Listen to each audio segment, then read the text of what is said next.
Olá, bom dia. Meu nome é Ana Letícia e meu grupo é composto por Ana Lúcia, Éfane Letícia e Júlia Vitória. E a gente ficou responsável por explicar para vocês um pouco sobre o contratualismo e sobre os pensadores deles, que são Hobbes, Locke e Rousseau. Bom, o contratualismo é uma teoria política e filosófica que explica a origem da legitimidade do Estado a partir de um contrato social, ou seja, um acordo entre indivíduos que decidem criar um governo e estabelecer leis para garantir segurança, ordem e direitos. O contratualismo surgiu no século XVII e XVIII, no contexto do iluminismo, das transformações econômicas e das crises políticas, questionando a autoridade divina. A teoria parte de três elementos: estado da natureza, contrato social e poder legítimo. Estado da natureza é uma situação hipotética anterior ao Estado, em que as pessoas viviam sem leis e governo. O contrato social é um pacto que se abre mão da liberdade em troca de proteção e benefícios coletivos. O poder legítimo é a autoridade que deriva do consentimento dos governados, não de imposição divina ou força. Os principais pensadores do contratualismo são Thomas Hobbes, John Locke e Jean-Jacques Rousseau. Impacto e legado. O contratualismo fundou as bases do liberalismo político e da democracia moderna. Influenciou revoluções como Revolução Gloriosa, Revolução Americana e Revolução Francesa. Inspirou também constituições que se baseiam no consentimento popular. Críticas ao contratualismo. Ele não ocorreu de fato, foi apenas uma construção teórica. Ele ignora as desigualdades que limitam a participação real. Marxistas veem como legitimação do Estado burguês e o consentimento é presumido, pois ninguém assina o contrato ao nascer. Em síntese, o contratualismo fornece um modelo racional para entender o porquê aceitamos viver sob leis e autoridades, estabelecendo limites e funções para o poder político. Dando continuidade ao que as meninas apresentaram, eu falarei um pouco sobre Thomas Hobbes. 1588 a 1679 foi sua data de nascimento e morte.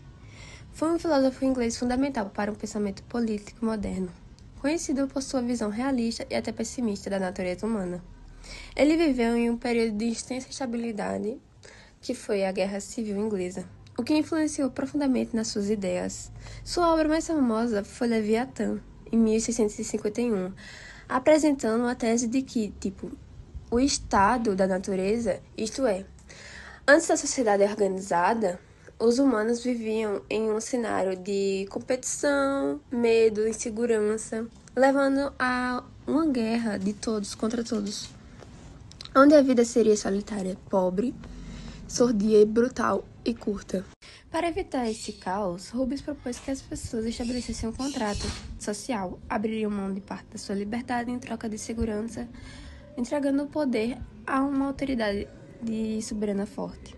O Leviatã está soberano devido por ter poder absoluto para garantir a paz e a ordem. Sua filosofia influenciou para o fundamental da teoria, política e direito, e até a ciência política contemporânea, sendo a base para discussões sobre o estado, autoridade e liberdade. John Locke, mais conhecido como Locke, foi um filósofo inglês amplamente reconhecido por ser um dos pensadores do liberalismo clássico e também do contratualismo. Suas ideias elas influenciaram profundamente a filosofia política moderna, especialmente na defesa das liberdades individuais e também na limitação do poder do Estado. Viveu num período pós-guerra, que aconteceu no século XVII, onde estava acontecendo várias guerras civis, e também foi onde aconteceu a Revolução Gloriosa, que foi no ano de 1688, quando a Inglaterra ela passou por conflitos sobre quem deveria ter mais poder, o rei ou o parlamento. Esse contexto moldou suas ideias sobre esse governo limitado e direitos naturais. Suas ideias inspiraram os documentos fundamentais, como a Declaração dos Estados Unidos e várias instituições democráticas. Para Locke, no estado de natureza, todas as pessoas elas são iguais e também são livres, guiadas pela razão e também portadoras de direitos naturais, que são a vida, a propriedade e também a liberdade.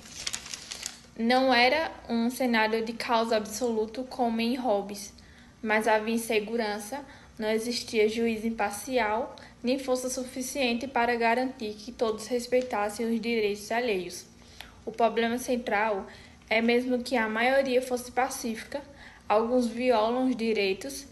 Sem um sistema geral estruturado, cada um seria juiz de sua própria causa e isso geraria alguns conflitos. Sobre o controle social, os indivíduos eles concordam em formar um governo limitado com base no consentimento para proteger os direitos naturais.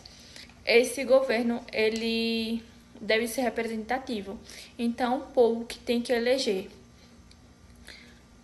O poder ele também não pode ser absoluto. Se o governo ele violar os direitos, essas pessoas elas têm o direito a uma rebelião. E Locke destaca que tem uma frase em que resume todo o seu espírito político, que fala: onde não há lei, não há liberdade. Rousseau, nascido em 22 de junho de 1712 e falecido em 2 de julho de 1778. Ele foi um filósofo que tinha uma visão bastante diferente de Hobbes e Locke sobre o estado de natureza. Para ele, o ser humano originalmente era bom, livre, vivia em harmonia com a natureza. Não haviam leis, governo nem desigualdades marcantes. As pessoas viviam de forma simples, guiadas por necessidades básicas e pela compaixão natural. Segundo Rousseau, o que corrompeu o homem foi o surgimento da propriedade privada. Quando alguém disse, isso é meu, começaram os conflitos, a desigualdade social e a competição. Com isso, a sociedade passou a ser marcada por injustiças e perda da liberdade natural. Para corrigir esse problema, Rousseau propôs um novo contrato social. Nele, todos deveriam abrir mão de parte da sua liberdade individual, mas não para entregá-la a um soberano absoluto, e sim para formar uma comunidade baseada na vontade geral. Essa vontade geral representa o interesse coletivo e não os interesses particulares. Ele acreditava que, dessa forma, o cidadão não obedeceria a um governante, mas sim a si próprio, porque ele estaria seguindo leis que ele mesmo ajudou a criar, como parte da coletividade. Assim, o contrato social de Rousseau é democrativo e participativo, diferente de um modelo autoritário de Hobbes ou do modelo liberal de Locke. Uma famosa frase que resume melhor um pensamento dele é: o homem nasce livre e por toda parte encontra-se acorrentado. Foi isso, espero que vocês tenham entendido e muito obrigada pela atenção.